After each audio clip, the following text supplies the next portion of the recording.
اعوذ باللہ من الشیطان الرجیم بسم اللہ الرحمن الرحیم اللہم صل علی سیدنا و مولانا محمد صاحب الجود والکرم۔ آج تخریج حدیث کی اس کلاس میں ہم حاضر ہیں، اور آج کا جو ہمارا موضوع ہے وہ اپنی اہمیت کے لحاظ سے نہایت توجہ کا طالب ہے۔ آج انشاءاللہ ہم روایت اور راویوں پر حکم لگانے کا طریقہ کار سیکھیں گے۔ جیسا کہ آپ کو معلوم ہے کہ اسلامی شریعت کا پہلا مصدر قرآن کریم اور دوسرا حدیث نبوی صلی اللہ علیہ وآلہ وسلم ہے۔ قرآن کریم تواتر کے ساتھ منقول ہے، جس میں کسی کو کسی قسم کی کوئی شک یا گنجائش نہیں ہے۔ رہی حدیث نبوی صلی اللہ علیہ وآلہ وسلم کی بات، تو وہ چونکہ روایت کے ایک سلسلہ سے ہوتے ہوئے ہم تک پہنچی ہے، اس لیے اس کی تحقیق انتہائی ضروری ہے، تاکہ جن حضرات نے یہ عظیم الشان خدمت سر انجام دی ہے، ان کے ساتھ عدل و انصاف اور سچائی میں وہ ان کا مقام ان کو دیا جائے جس کے وہ مستحق ہیں۔ اب ہم دیکھیں گے ان کی اس خدمت کو، ان کی عدل و انصاف کو اور سچائی کو، کہ وہ قابل قبول ہے یا اس میں کوئی ایسا وصف پایا گیا جس کی وجہ سے ان کی روایت کردہ حدیث کو قابل اعتبار نہیں ٹھہرایا جا سکتا۔ وہ شخصیات جنہوں نے حدیث کو روایت کیا ہے، ان کے احوال جاننے سے متعلق کو علم جرح و تعدیل اور اسماء و رجال کہا جاتا ہے،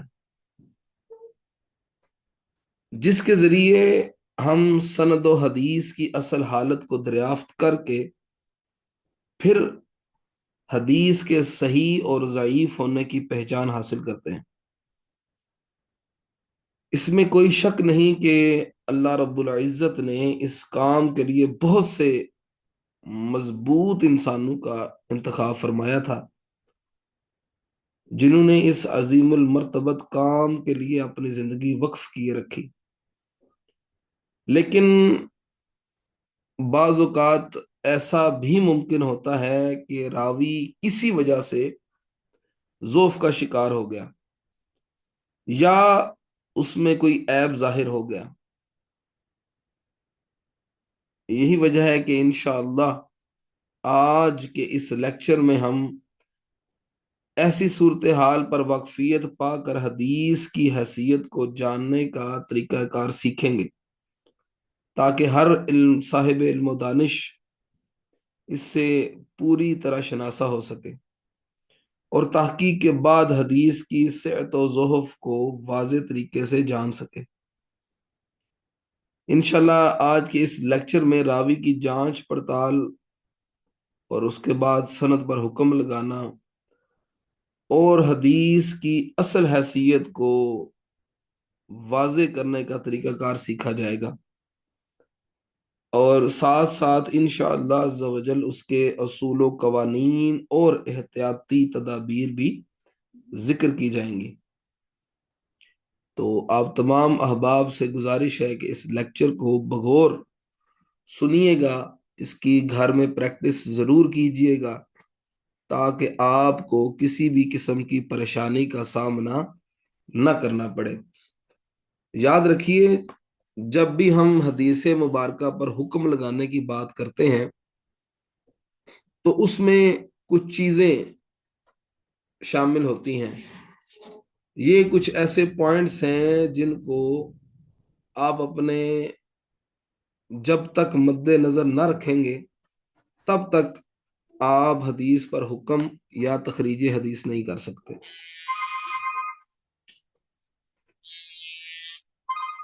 سب سے جو اہم طریقہ کار ہے، جب بھی آپ کسی راوی پر حکم لگانے کی کوشش کریں تو اس سے قبل آپ کے لیے جان لینا نہایت ضروری ہے کہ جس حدیث کو آپ اپنا مرکز بنا رہے ہیں سب سے پہلے اس کو چیک کیا جائے کہ کیا وہ حدیث صحیح ہے یا ضعیف ہے یا موضوع ہے۔ اس کے بعد پھر آپ حدیث کی جو جانچ پرکھ ہے وہ کر سکتے ہیں۔ اب اگر ہم حدیث پر حکم لگانا چاہیں تو اس سے پہلے کچھ چیزیں ایسی ہیں جو آپ کے ذہن نشین ہونا ضروری ہے۔ نمبر ایک،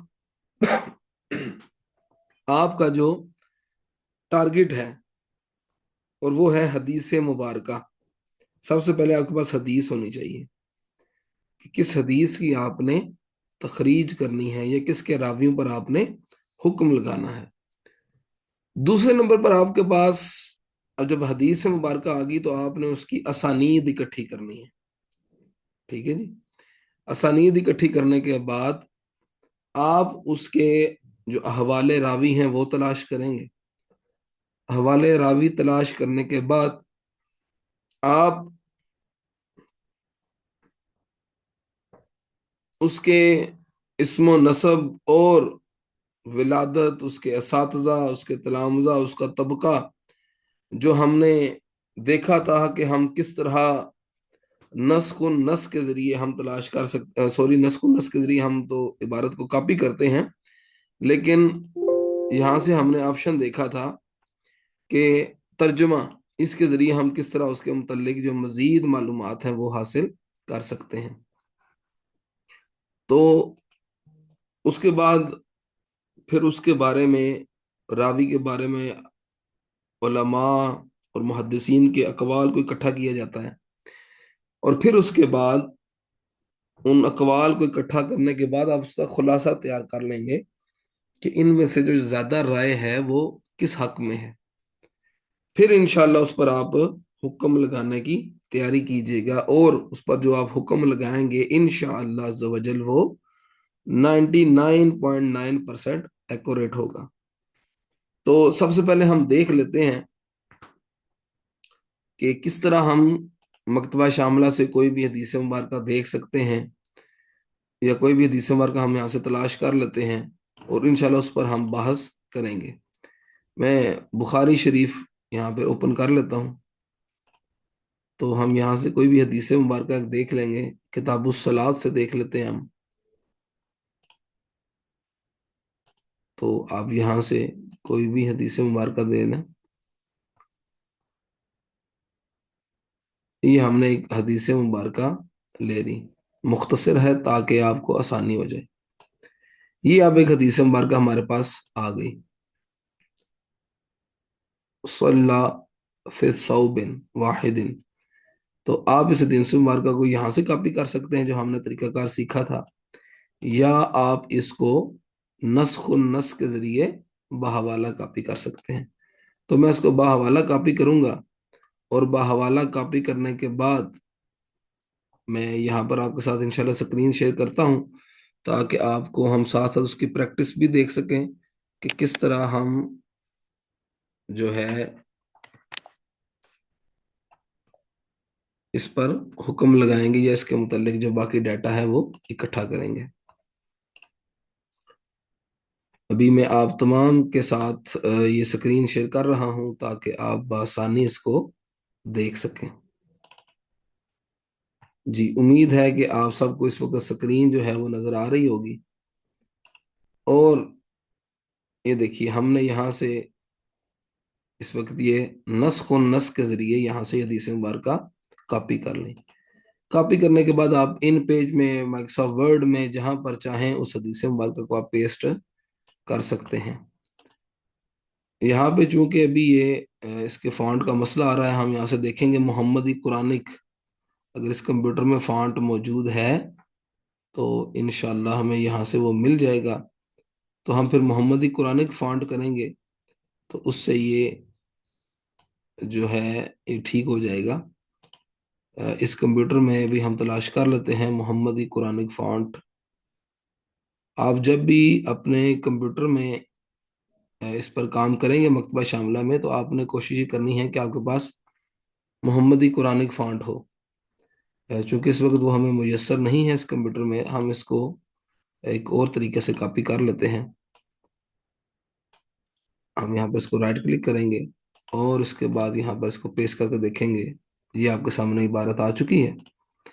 تو عبارت ہم نے یہاں پر کاپی کر لی۔ عبارت کاپی کرنے کے بعد اب آپ اس کی جو سیٹنگ ہے آپ اس حوالے سے اس کو کر لیں گے۔ یہ ہمارے سامنے حدیث مبارکہ آ گئی ہے۔ اب سب سے پہلے اس حدیث مبارکہ کی ہم اسناد اکٹھی کریں گے، یعنی اس کی جو دیگر اسناد ہیں اب ہم وہ دیکھیں گے کہ یہ حدیث مبارکہ اور کس کس جگہ پر ہمارے پاس آئی ہے۔ ٹھیک ہے جی، تو اس کا طریقہ کار کیا ہے کہ آپ یہاں سے ہم اس کو کاپی کر لیں گے اسی حدیث مبارکہ کو۔ ٹھیک ہے، ہم یہاں سے حدیث مبارکہ کو کاپی کرتے ہیں، یہ آپ کے پاس حدیث مبارکہ ہے، اس کے اتنے الفاظ ہم نے لے لیے جو ہم یہاں سے کاپی کریں گے۔ کاپی کر لیے، اب ہم آ جائیں گے مکتبہ شاملہ میں۔ جس طرح ہم نے سیکھا تھا کہ ہم مکتبہ شاملہ میں جب کسی بھی حدیث مبارکہ کی اسناد کو تلاش کرنا چاہیں تو ہم کیسے کریں گے، تو اس سے کیا ہوگا کہ آپ یہاں پر کلک کریں گے بحث پر، یہاں پر بحث پر کلک کر دیا۔ بحث پر کلک کرنے کے بعد ہم یہاں پر حدیث مبارکہ کے جو الفاظ ہیں وہ پیسٹ کر دیں گے۔ جو ہی ہم نے حدیث مبارکہ کے الفاظ یہاں پر پیسٹ کیے، آپ کو سکرین پر نظر آ رہا ہوگا، یہ ہم نے حدیث مبارکہ کے الفاظ جو ہیں وہ پیسٹ کر دیے ہیں۔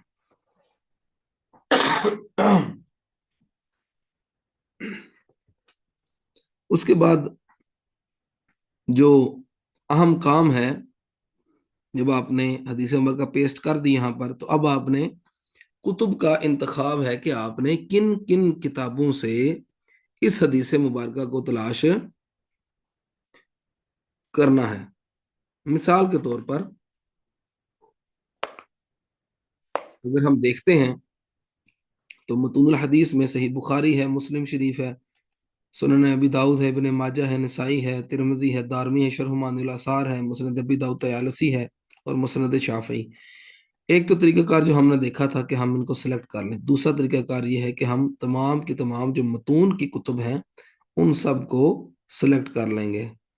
ٹھیک ہے، اس کے بعد ہم یہاں سے سرچ والے آپشن پر کلک کر دیں گے اور دیکھیں گے کہ اس حدیث مبارکہ کی کتنی اسناد ہمیں حاصل ہوتی ہیں۔ ابھی سرچ جاری ہے، ہم اس کو ساتھ ساتھ دیکھتے ہیں کہ اس سرچ کے آخر پر ہمیں کیا رزلٹ ملتا ہے۔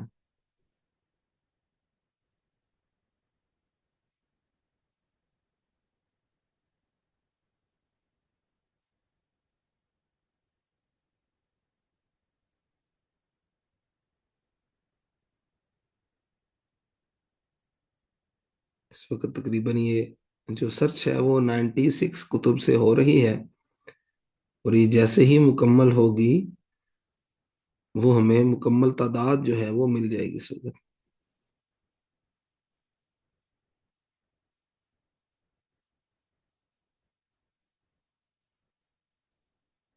اس وقت اگر آپ دیکھیں تو ہمارے پاس تقریباً 5 نتائج یعنی 5 اس کی جو حوالہ جات ہیں وہ آ چکے ہیں۔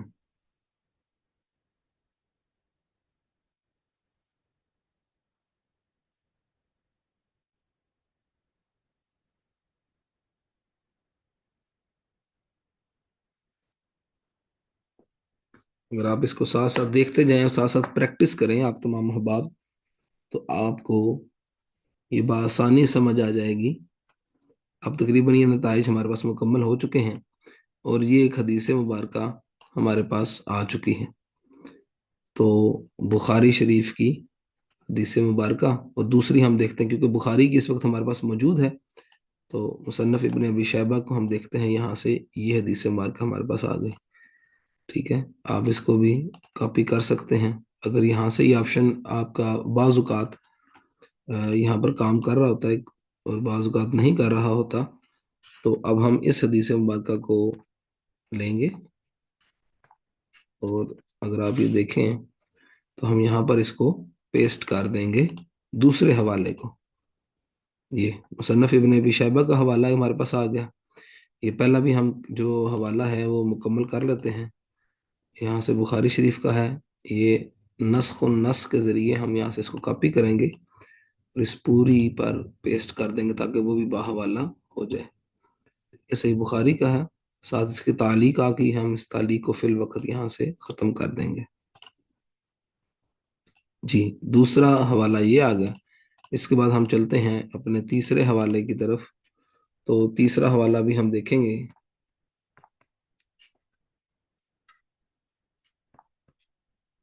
یہاں سے مکتبہ شاملہ سے تیسرا حوالہ، المعجم الکبیر.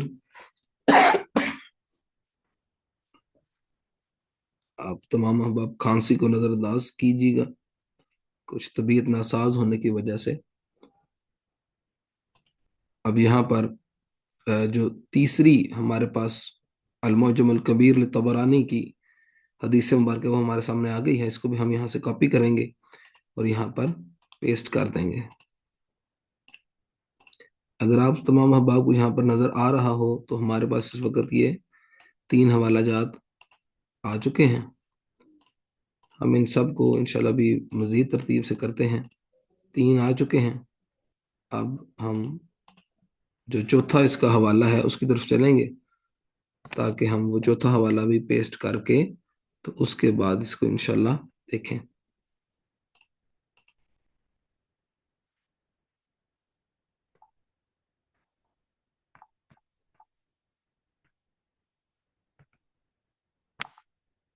یہاں سے ہم اس کا جو چوتھا حوالہ ہے اس کو بھی لے لیں گے ساتھ. اب یہ چوتھا حوالہ ہے ہمارے پاس. ہم نے یہاں سے اس حدیث مبارکہ کو سلیکٹ کیا. یہاں سے نسخ النص نہیں کریں گے چونکہ یہ حوالہ ہو جائے گا کافی. اس کو دیکھتے ہیں یہاں پر مکمل حوالہ تو نہیں، آپ نے جو سلیکٹ کیا وہی آیا. اس کے بعد ہم چلیں گے اگلے حوالے کی طرف. ساتھ ساتھ میں آپ کو اس لیے کر کے بتا رہا ہوں تاکہ آپ تمام احباب کو آسانی ہو جائے. السنن الکبریٰ. اب یہاں سے یہ حدیث مبارکہ ہمارے پاس موجود ہے، اس کو بھی ہم بحوالہ یہاں سے کاپی کر لیں گے، نسخ النص کے ذریعے اس کو یہاں پر پیسٹ کر دیں گے. اب یہ آپ دیکھ رہے ہیں ہم نے جتنے بھی اسناد تھیں وہ ساری کی ساری یہاں سے اکٹھی کر لی. تو اسناد اکٹھی کرنے کے بعد یہاں سے میں اس کا سائز ذرا کم کر دیتا ہوں تاکہ آپ سب کو سکرین پر بآسانی نظر آ جائے. یہ دیکھیے، یعنی اب ہم نے ایک حدیث مبارکہ جو یہاں سے کاپی کی وہ ہم نے یہاں پر پیسٹ کر دی اور اس کے حوالہ جات جو ہمارے پاس ہیں وہ آ چکے ہیں. اب ان حوالہ جات کا فائدہ کیا ہوتا ہے کہ ایک تو آپ کو پتہ چل گیا کہ یہ اس حدیث کی جو اسناد ہیں وہ کتنی ہیں. یعنی یہ 5 اسناد ہمارے پاس اس وقت اس حدیث مبارکہ کی موجود ہیں. یہ آپ کو سامنے سکرین بنا ہے. پہلی بخاری شریف میں ہے، پھر مصنف ابن ابی شیبہ میں ہے، المعجم الکبیر میں ہے، اس کے بعد المستخرج علی صحیح مسلم ہے، اور اس کے بعد سنن کبریٰ میں ہے. تو یہ 5 اسانید ہمارے پاس اس وقت اس حدیث مبارکہ کی اکٹھی ہو چکی ہیں. تو اس سے اب آپ جو 5 اسانید ہیں وہ تو آپ کے پاس اکٹھی ہو گئی. اب آپ دیکھیں گے کہ ان اسانید میں جو مشترک راوی ہیں وہ کون کون سے ہیں. مثال کے طور پر ابھی ہم شروع کرتے ہیں، اس کو ہائی لائٹ کر دیتا ہوں تاکہ آپ سب کو اس کا صحیح ایک تو نظر بھی آ جائے. دوسرا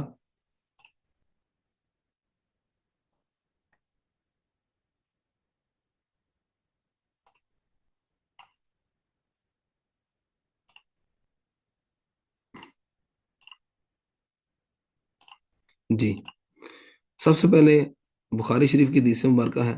آپ یہاں پر دیکھ رہے ہیں یہ جو راویوں کا سلسلہ ہے یہ کہاں سے چل رہا ہے. تو یہ عبید اللہ بن موسیٰ آپ سے شروع ہو رہا ہے اور یہاں تک سلسلہ جا رہا ہے. اس کے بعد دوسری حدیث مبارکہ میں آپ اگر دیکھیں تو یہ سلسلہ یہاں سے چل رہا ہے، یحییٰ بن اسحاق سے، ٹھیک ہے جی۔ اور تیسری حدیث مبارکہ میں اگر آپ دیکھیں تو یہ پھر یہ وہ سلسلہ چل رہا ہے یحییٰ محمد بن یحییٰ سے۔ تو اب اگر آپ دیکھیں اس میں غور سے تو آپ کو پتہ چلے گا کہیں پر کچھ ایک یا دو راوی جو ہیں وہ ایک جیسے ہیں۔ اگر ہم یہ پانچویں جو ہے اس میں اگر ہم دیکھ لیں حدیث مبارکہ کے الفاظ یہاں سے شروع ہیں، ان رسول اللہ صلی اللہ علیہ وسلم، تو یہ پانچویں جو ہمارے پاس ہے سند ہے۔ اب آپ کسی ایک ہی سند کو لے لیں، بے شک مثال کے طور پر سب سے کم چونکہ راوی اس کے اندر موجود ہیں بخاری شریف کے اندر، تو ہم سب سے پہلے راوی کو لیتے ہیں، وہ ہیں عبید اللہ بن موسیٰ۔ ان کا نام ہم کاپی کرتے ہیں اور مکتبہ شاملہ میں آ جاتے ہیں۔ اب چونکہ ہم نے راویوں کے احوال معلوم کرنے ہیں تو اس کا طریقہ کار کیا ہے کہ ہم نے یہ ترجمہ کے آپشن پر کلک کرنا ہے۔ ہم یہاں سے ترجمہ کے آپشن پر آئیں گے، یہاں پر راوی کا نام پیسٹ کریں گے، راوی کا نام پیسٹ کر دیا، پیسٹ کرنے کے بعد اب ہم سرچ پر کلک کریں گے تو یہ دیکھیے اب ہمارے پاس عبید اللہ بن موسیٰ ان کے الفاظ آ جائیں گے۔ اچھا یہاں پر ایک اور چیز جو آپ نے غور سے دیکھنی ہے، اب ان میں سے عبید اللہ بن موسیٰ کون سے ہیں، ٹھیک ہے جی، وہ ہم کس طرح تلاش کریں گے؟ آپ دیکھ رہے ہیں عبید اللہ بن موسیٰ، یہاں پر ہمارے پاس جو رزلٹ ہے وہ 69 ہے۔ اس کا ایک شارٹ کٹ طریقہ جو آسان طریقہ ہوتا ہے وہ یہ ہوتا ہے کہ آپ نے جو سند لی ہے، مثال کے طور پر اب یہ جو سند ہے یہ کس سے مروی کر رہے ہیں؟ حشام بن عروہ سے۔ تو آپ دیکھیں گے کیا ان کے اساتذہ میں حشام بن عروہ ہیں یا نہیں ہیں۔ تو اب اگر آپ ان کو دیکھ لیں تو یہاں سے یہ دیکھیے ان کے آپ یہاں پر آگے مکمل ڈیٹیل پر آپ کو یہاں سے یہ مل گئی کہ یہ بندہ کون ہے، کہاں پر پیدا ہوا ہے۔ پھر یہاں پر اگر ہم سرچ کر لیں یہ جو ہیں عبید اللہ یہ والے، تو یہاں سے آپ اس کی جو ڈیٹیلز ہے باقی وہ دیکھ سکتے ہیں کہ یہ بندہ کون تھا، ٹھیک ہے۔ مثال کے طور پر اگر ہم یہاں سے کلک کریں اور یہاں پر اس راوی کو پیسٹ کر دیں تو آپ یہ دیکھیے، ٹھیک ہے جی، یہ آپ کے سامنے آگے عبید بن موسیٰ بن مختار۔ یہاں پہ شیوخ پر کلک کر لیں تو آپ دیکھیے کیا ان کے جو اساتذہ ہیں ان میں وہ شامل ہیں یا نہیں۔ تو یہاں پر آپ دیکھیں گے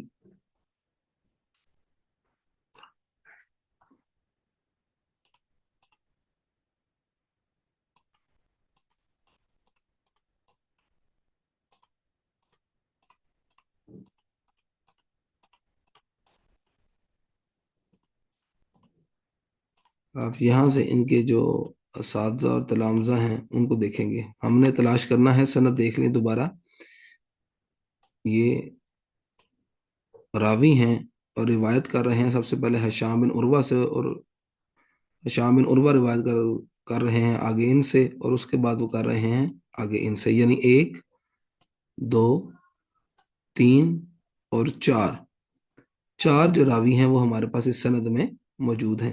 ہم نے سب سے پہلے ان کا نام لیا اور ان کو یہاں پر ہم نے مکتبہ شامل میں دوبارہ طریقہ کار دیکھ لیں، پھر میں آگے اس کو لے کے چلتا ہوں۔ ہم یہاں پر آگے ترجمہ پر یہاں پر کلک کیا، یہاں سے بحث مرکب پر کلک کر دیا تاکہ ہمارے پاس سارا کا سارا آپشن آ جائے۔ اب یہاں پر ہم نے نام پیش کیا اور یہاں پر اس کو سرچ کر دیا، ٹھیک ہے جی۔ تو یہ سب سے پہلے ہمارے پاس یہ ان کا مکمل نام ایک آ رہا ہے بندے کا، اور ان کے نام میں بھی عبید اللہ بن موسیٰ آ رہا ہے۔ تو اب ہم دیکھتے ہیں ان کو شیوخ میں یعنی اساتذہ میں ان کا نام ہے یا نہیں ہے۔ تو یہ دیکھیے بعض اوقات اگر آپ کو اس طرح کا کوئی مسئلہ پیش آئے کہ یہاں پر آپ کو راویوں کے حوال نہ مل رہے ہوں، تو اس کا سب سے آسان اور بہتر جو طریقہ ہوتا ہے وہ یہ ہے کہ آپ کے پاس جو کتب ہیں وہ موجود ہوتی ہیں، ٹھیک ہے۔ آپ اپنی کتب سے ضرور استفادہ کریں اس حوالے سے، کیونکہ کتب میں اس حوالے سے ساری کی ساری جو معلومات ہیں وہ آپ کو مل جاتی ہیں۔ مثال کے طور پر جتنی بھی اہم کتابیں ہیں